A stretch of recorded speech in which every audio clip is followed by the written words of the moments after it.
इमाम हसन के पास एक बंदा है, बड़ी मजेदार बात दाता अली अजवेरी ने लिखी, मुझे पढ़ के बड़ा ही मजा आया और समझ भी आई कि अहले बैत नबुव्वत की असल मुखालफत कौन करता है। एक शख्स आया तो उसने आके ना माज़अल्लाह हजरत मौला अली शेर खुदा को माज़अल्लाह सुम्मा माज़अल्लाह इमाम हसन के वालिद को बुरा भला कहा। फिर इमाम हसन को कहा, वो बुरा भला कहता जा रहा है, इमाम हसन मुस्कुराते जा रहे हैं, हंसते जा रहे हैं। इंजॉय करने का आपका मूड बन जाए तो सब कुछ इंजॉय हो सकता है, लेकिन अगर आपने मिर्चें दांतों के नीचे रख के अच्छी तरह चबा ली हों और कानों से भी धुआं निकल रहा हो तो फिर तो भाई कोई चीज भी इंजॉय नहीं होती। फिर तो कसूर ये है कि मिर्चें नहीं चबानी थी, आपने अपना मिजाज खुद बड़ा कड़वा कर लिया है, वो कैसे काम चलेगा। वो आया तो उसने आके ना इमाम हसन को, आपके वालिद को माज़अल्लाह सुम्मा माज़अल्लाह नकले कुफ्र कुफ्र ना बाशद बुरा भला कहा। वो कहता जा रहा है, इमाम साहब हंसते जा रहे हैं। जब वो थक गया तो इमाम हसन फरमाने लगे, रोटी खानी है? भूख तो नहीं लगी हुई? कहने लगा बड़ी लगी हुई है। फरमाने लगे इसको रोटी खिलाओ। उसको रोटी खिलाई। फरमाया तेरा हाल? कहने लगा बड़ा गरीब हूं। एक प्याले में चांदी भर के इमाम हसन ने उसे दी और जब उसको दे दी ना तो गौर से चेहरा देखने लगा। कहने लगा आपका हिलम देख के, सखावत देख के मुझे यकीन आ गया है कि आप वाकई खूने रसूल हैं। इमाम साहब फरमाने लगे ये बेचारा असल में तंग है अपनी जिंदगी से, असल इसका हाल कोई नहीं तो मेरे साथ ये हरकतें कर रहा है। तो ये आप समझे इस बात को, कुछ लोग बेचारे वैसे ही तंग होते हैं, परेशान होते हैं, वैसे ही बिला वजह मामला ही कोई नहीं। इमाम हसन रदी अल्लाह ताला ने हमें सबक दिया है। वो अल्लामा इकबाल कहते हैं कि एक मौलाना ना मेरे सामने ना एक भूखे आदमी को सामने बिठा के तो हदीस पाक का दर्स दे रहे थे। बंदे को भूख बड़ी लगी हुई थी, वो दर्स देता जा रहा है, देता जा रहा है, देता जा रहा है। तो इकबाल कहते हैं मैंने उसे कहा कि फाका कश को दर से शरीयत से क्या गरज, इसके शिकम की आग को तो रोटी चाहिए, भाई इसे रोटी खिला, इसे तेरी कोई समझ नहीं आ रही, तो भूख लगी हुई है, पहले खाना खिला ले, फिर जरा इसके होश ठिकाने आएंगे, फिर इसे दीन की बात बताना। हम लोगों का ज़हन नहीं समझते कि बंदा किस किस्म का है।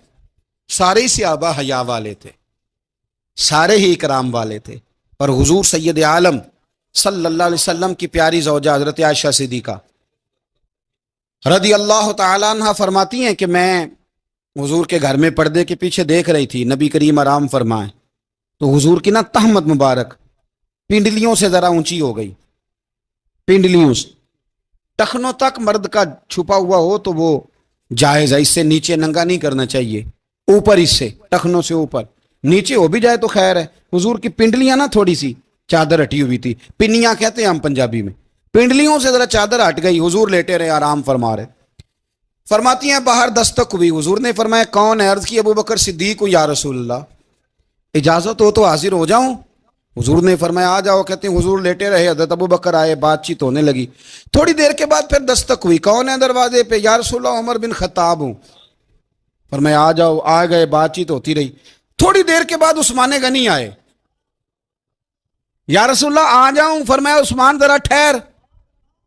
हजरत उस्मान ठहर गए, नबी करीम उठ के बैठे, चादर मुबारक पिंडलियों के गिर्द लपेटी, अपने कुर्ते को सीधा फरमाया, कहा उस्मान आ जाओ।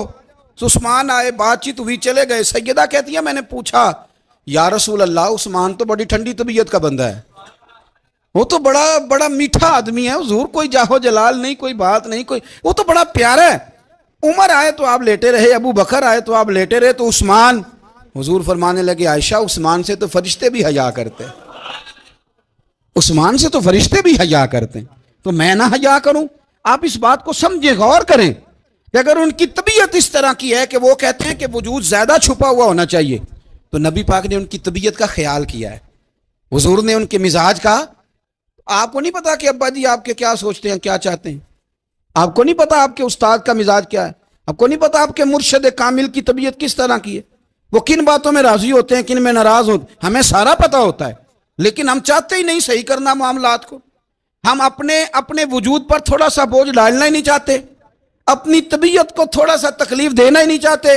हजरत सिद्दीक अकबर रदी अल्लाह ताला, मालदार आदमी, करोड़ों पति शख्स, लेकिन उन्होंने ना एक मौके पे फिर टाट का लिबास भी पहन लिया।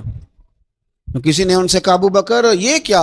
फरमाने लगे नबी करीम को, मेरे आका को गरीबी पसंद है तो अबू बकर गरीब बन गया है।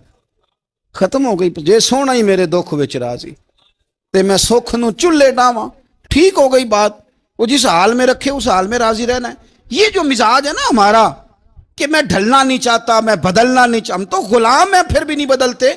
थोड़ा सा ख्याल करें। मैं क्या करता हूं कि अम्मा को ज्यादा नहीं जरूरत पैसों की। हाँ हाँ, माँ तो माँ होती है, वो को रेट लगा के तेरे से पैसे मांगेगी। अम्मा को तो बस इतनी जरूरत है कि माँ जो कह दे जी कर दो।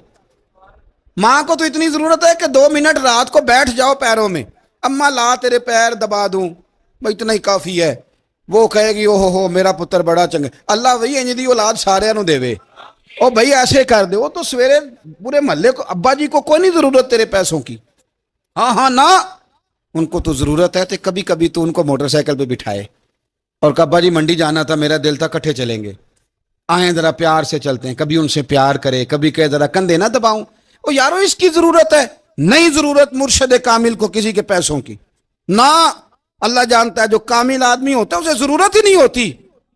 उसे तो इतनी जरूरत होती है कि उसने कह दिया सियाने बन जाओ तो सियाने बन जाओ, उसने कह दिया नेक हो जाओ तो नेक, उसने कहा है कि आज आ जाना तो फिर, और ना यार कहाँ जरूरत है तेरी। मैं इतना ही बड़ा, हम लोग दूसरों के बारे में सोचते ही नहीं, बस मैं, फिर मैं, मुझे सुकून दो, मेरे मुताबिक ढल जाओ, मेरी बात करो। और ना यारो, मेरे रसूल करीम, मेरे नबी रहमत सरवर दो आलम सल्लल्लाहु अलैहि वसल्लम दूसरों का ख्याल करते, उनके मिजाजों का ख्याल करते, उनकी तबीयत का ख्याल करते, उनके मामलात को देखते। मेरे रसूल पाक अलैहिस्सलाम तो देखते कौन शख्स किस तरह का है, किस रवैये का है, किस अंदाज का है, उसको उसके मुताबिक इज्जत देते, वकार देते, नवाज देते, उस शख्स का उस तरह का इकराम करते। मेरे नबी करीम सल्लल्लाहु अलैहि वसल्लम फरमाते हैं, मैंने मेराज की रात मैंने जन्नत में एक महल देखा। मेरा दिल किया मैं अंदर से जाके देखूं, पर उसके दरवाजे के करीब गया तो उमर फारूक का नाम लिखा था। फरमाते हैं मैंने कहा उमर जरा तबीयत का सख्त है। तो उसने कहना है कानून ये है कि पहले इजाजत लो फिर किसी के घर जाओ। चलो हम नहीं जाते, उमर से पूछ के चले जाएंगे। घर जो उमर का है, नहीं आपको समझ आई मेरी बात की? यार नहीं समझे। जिनके कदमों के सदके घर मिला है, अगर वो ये ख्याल करते हैं कि सामने वाले से पूछ लेना चाहिए, नहीं आप नहीं समझे। ओ भाई, जिन्होंने, जिनके बरकत से वो मकान मिला है, अगर वो मिजाज का इतना ख्याल रखते हैं तो फिर मिजाज रसूल का भी तो ख्याल होना चाहिए ना।